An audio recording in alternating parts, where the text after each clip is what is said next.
there, and welcome back to the last Christmas video of this year. In today's video, we're spending a cozy winter day preparing for the holidays, crafting, baking, wrapping presents, and simply enjoying a slow and festive atmosphere at home.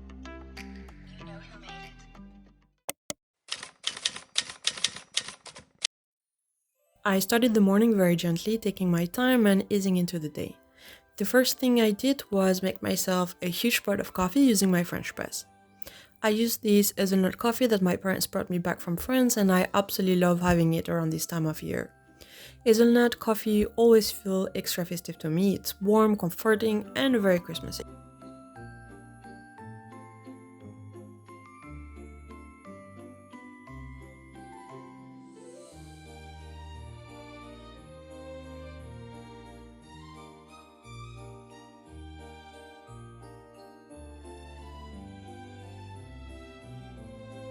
I paired my coffee with a savory breakfast of eggs and ham and really leaned into the slow morning. There was no rush, no agenda, just enjoy the quiet start to the day and let the holiday mood settle in.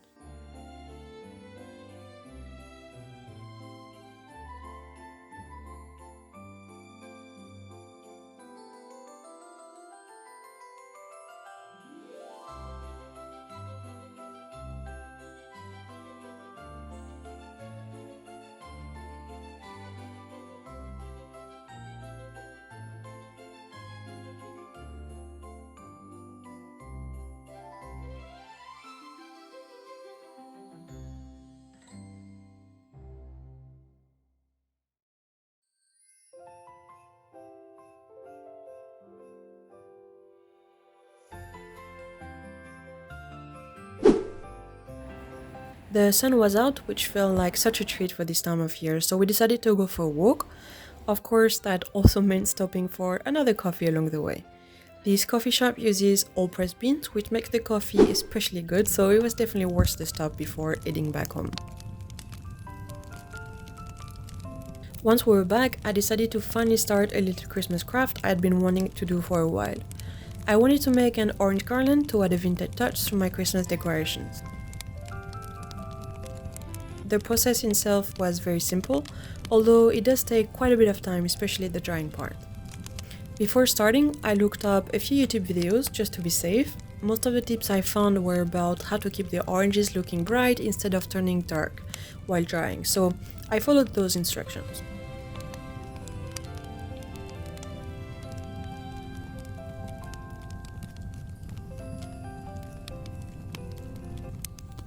After slicing the oranges very thinly, I let them soak in a cup of water. To that, I added 4 teaspoons of lemon juice and 1 teaspoon of salt.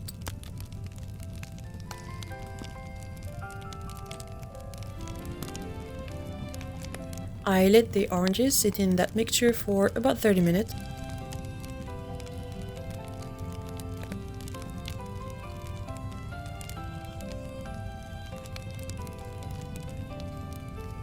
Once they were done soaking, I patted them dry as much as possible using kitchen towels.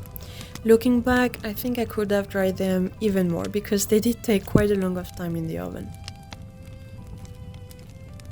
I then placed the orange slices in the oven at 75 degrees Celsius for around 4 to 5 hours, turning them every hour or so to make sure they dried evenly.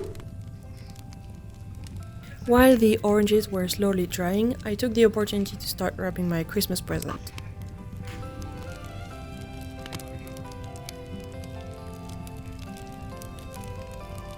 I had quite a few to get through, so I put a show on the background and got to work.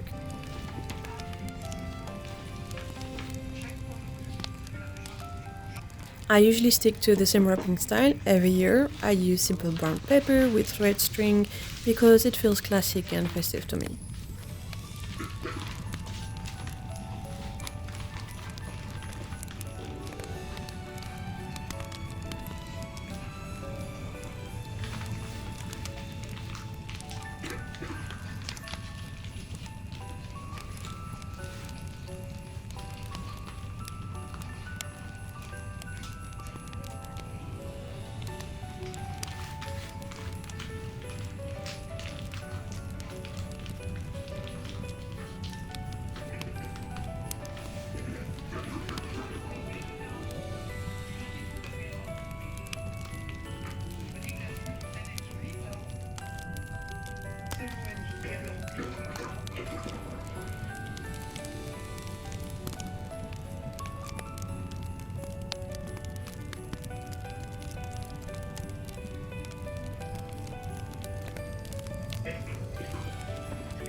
That said, I did slightly mess up one of the presents. Even though it was a square box, I somehow could not figure it out properly. Definitely should have cut more of the leftover paper, but it happens and still adds to the charm.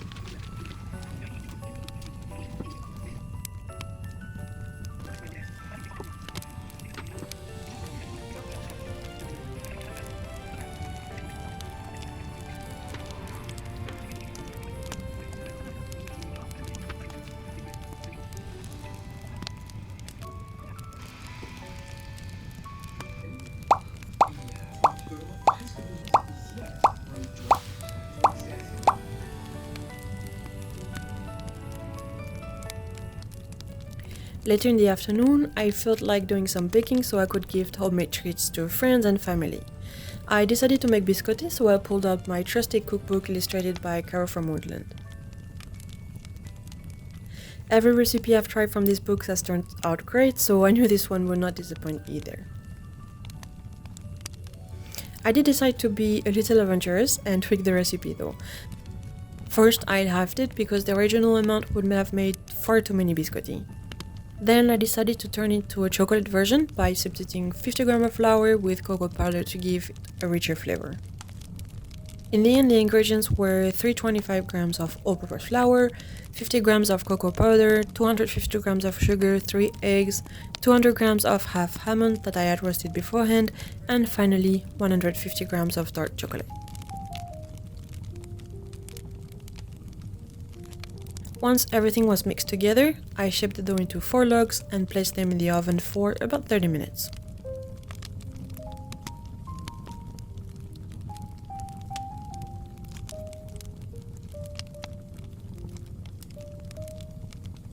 When they came out, I sliced them straight away into smaller pieces and put them back in the oven for another 10 minutes to get that classic biscotti texture.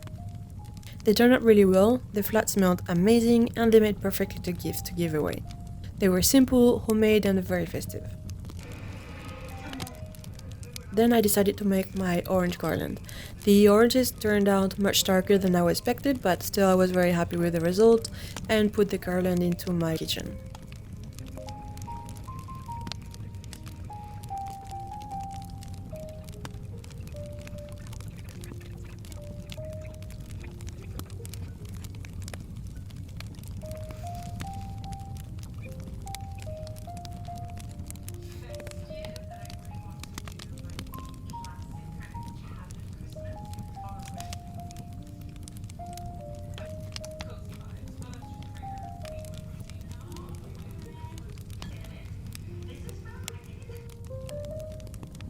To end the day on a cozy note, I decided to make myself a hot chocolate.